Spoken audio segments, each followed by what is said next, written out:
Also, in both cases, the guns used were just BB guns.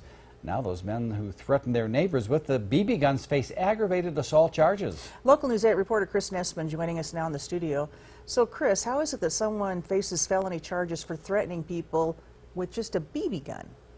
Well, Carol, I looked into that, and one of the elements of charging someone with aggravated assault is the manner and method in which they committed the crime.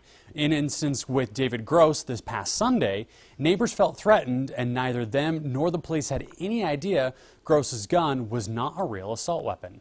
Everyone needs to understand that law enforcement is going to treat that as a real situation until we get over that safety boundary and everybody's safe, and we've either secured everybody or made sure that there's no real threat going on. That's why the police took the Sunday night standoff situation so seriously, and why Gross now faces felony charges. If someone believes that someone has an actual gun and they're about to commit some serious bodily harm or injury or death to someone else, if they use some sort of deadly instrument, even if it's a firearm that's unloaded or doesn't work anymore, they still could be charged with that felony. One of the problems people in police face is telling the difference between a high-powered firearm and a basic BB gun.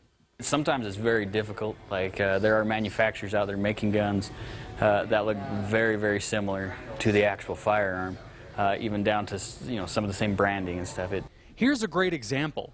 The gun on the left is an actual handgun.